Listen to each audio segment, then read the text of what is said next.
Marker मिल जाए तो बात बन जाए। चलिए जी, अच्छा मोस्ट इंपॉर्टेंट क्वेश्चन है, चैप्टर 6 क्लास 12 का है और ये AOD का है, जैसे पता लग गया होगा पढ़ के हमको। चलिए देखिए क्या कह रहा है क्वेश्चन को देखते हैं अच्छे से। है कह रहा है if the sum of the length of the hypotenuse and the side of a right angle triangle. तो भैया सबसे पहले तो बनाओ राइट एंगल ट्रायंगल। ठीक, ये रहा हमारे पास राइट एंगल ट्रायंगल ABC। अब ये इसकी हाइपोटेन्यूज है और ये सब इसकी साइड A है और ये साइड इसकी क्या है, B है। कह रहे हैं कि the sum of the length of the hypotenuse, ठीक है, hypotenuse and the side of a right angle triangle. Right angle triangle में हाइपोटेन्यूज को छोड़ के दो साइड है, किसी एक को ले लो जो आपको अच्छा लगे। किसी कौन है, जोशी करके आ रहा है, जोशी करो, साइलेंट कर दो। तो मैंने सब A को ले लिया, ठीक है। कह रहे हैं इनका जो सम है मतलब A प्लस H, यस और नो, इज गिवन। ये गिवन है मतलब ये फिक्स है। ये क्या है जी, फिक्स है, मतलब ये किसके बराबर होगा, कांस्टेंट के बराबर। एक चीज क्लियर करूं यहाँ पे मैं, A और H का जो सम आएगा वो कांस्टेंट आएगा, A और H कांस्टेंट नहीं है। ये मत सोचना कि A का डिफरेंशिएशन 0 हो गया या H का डिफरेंशिएशन 0, नहीं, ऐसा नहीं है। इनका जब भी आप सम करेंगे तो हमेशा क्या आएगा डियर, एक कांस्टेंट आएगा। क्या चमका, A और H कांस्टेंट नहीं है।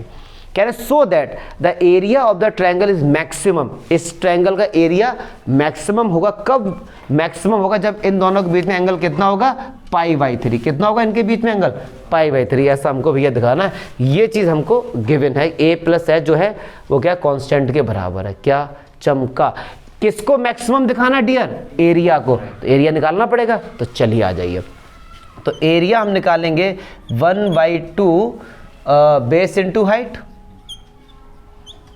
नहीं, यहाँ तक तो कोई दिक्कत नहीं होनी चाहिए भैया, लेकिन B भी वेरिएबल है, A भी वेरिएबल है, किसके रेस्पेक्ट में करें, बड़ी समस्या आ रही है। तो अब क्या करें, A B को किसी में एक में कन्वर्ट करना पड़ेगा।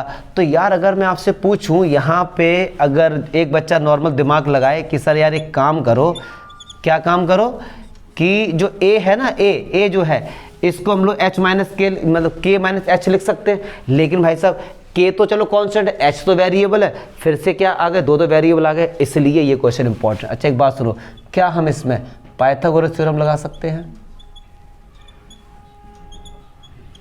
यस और नो? चलो जी, मैंने आपसे बोला कि यहाँ से B की वैल्यू निकालो। चलो तो B की वैल्यू क्या है, H² माइनस A²। हाँ तो कोई ऐसी बहुत बड़ी दिक्कत नहीं हुई। चलिए अब ये हो गया।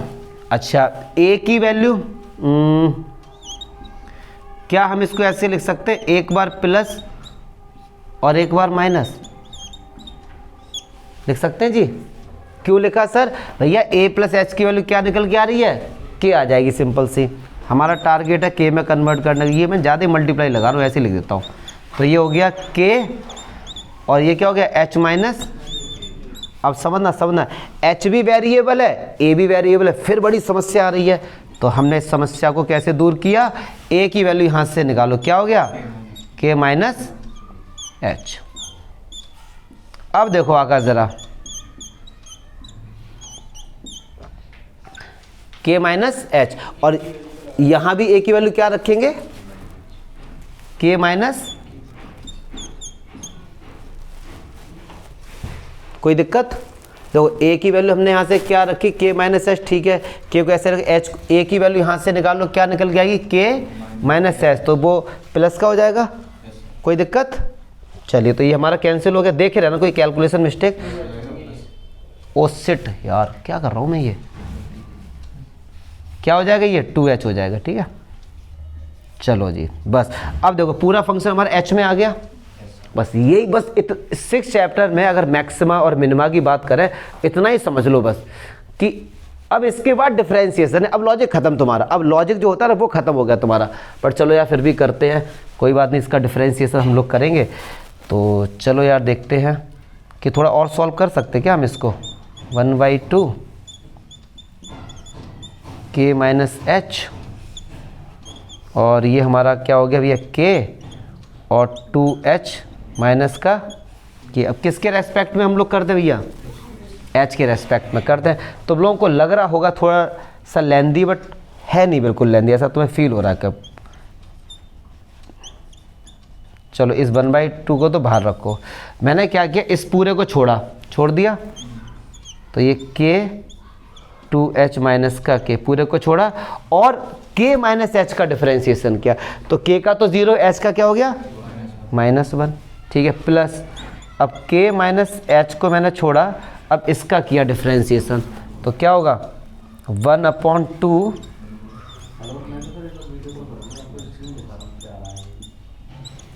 ठीक है, अब जो छोड़ा है, जो जिसको लेट किया था उसका डिफरेंशिएशन, तो k का इसके साथ होगा, तो ये तो हो गया 2k। समझो पढ़े लिखे आदमी, देखो k का बोले 2hk, तो h का तो 1 हो गया, 2k बचा -0, क्योंकि k इसका जाएगा वो तो 0 हो गया। यहाँ तक मुझे नहीं लगता कोई दिक्कत हो, 2 से 2, ठीक है। अगला काम होता है, इसको रखते थे किसके बराबर, 0 के बराबर। तो बस 1/2, अब थोड़ा सा देखते सिंपल करने की कोशिश करते, -√k और 2h माइनस का k, और ये हो गया हमारे पास प्लस k माइनस h और √k बराबर 0। क्लियर है। तो ये 1/2 ये चला गया किस में, 0 में, तो इसे तो हटा ही सकते हैं। अच्छा, ये माइनस क्या उधर जाएगा तो किसका हो जाएगा,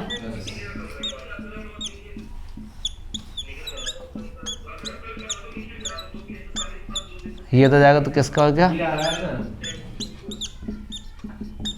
चलो क्रॉस मल्टीप्लाई करते हैं, ठीक है। तो ये हो गया k² और माइनस का kh, और ये अंडर हट जाएगा, तो कितना हो चाहिए k 2h माइनस, कि हमने बेफालतू में k कॉमन ले लिया क्योंकि हमें पता कट जाएगा ये। तो k से k क्या होगा भैया, सही तो हो गया। तो ये k minus h 2h minus का k, तो ये इस तरफ आएगा, तो ये हो गया 2k और ये क्या हो गया भैया 3h। अच्छा देखो, हमको इसके बीच का एंगल फाइंड करना ना भैया, तो एक बात सुनो, अगर मैं आपसे बोलूँ cos थीटा, cos बराबर क्या होता है b/h, तो a/h, इन्हीं का तो रेशियो फाइंड करना है हमको। चलो इन्हीं का रेशियो फाइंड करके देखते हैं। अब इनके बीच में ये रेशियो आ गया, अगर मैं यहाँ से बोलूँ आपसे h कितना निकल गया h, तो आप क्या बोलेंगे सर 2k/, ये तो h निकल के आया है। अच्छा a प्लस h कितना है k, चलिए जी a प्लस h कितना है जी k, तो h की वैल्यू रखो 2k/3 बराबर k, तो ये माइनस होगा, तो ये क्या k/3 बचा, तो बस यहाँ वैल्यू पुट करो। तो cos थीटा बराबर a की वैल्यू कितनी है k/3, और ये कितना है 2k/3, तो 1/2। cos में 1/2 वैल्यू किसकी होती है 60 की होती है, किसकी होती है, तो थीटा कितना आ गया जी π/, वही यही तो हमको दिखाना था इसके। देखो ऐसे क्वेश्चन का लॉजिक मैं बताऊं कहाँ से खत्म हो गया, लॉजिक इसके बाद खत्म हो गया था, इसके बाद तो डिफरेंशिएशन की केवल और केवल कैलकुलेशन थी बस, लेकिन लॉजिक हमारा खत्म हो गया था। ये बोर्ड में 3 बार आया हुआ मोस्ट इंपॉर्टेंट क्वेश्चन है। चला दें बेटे लाइट।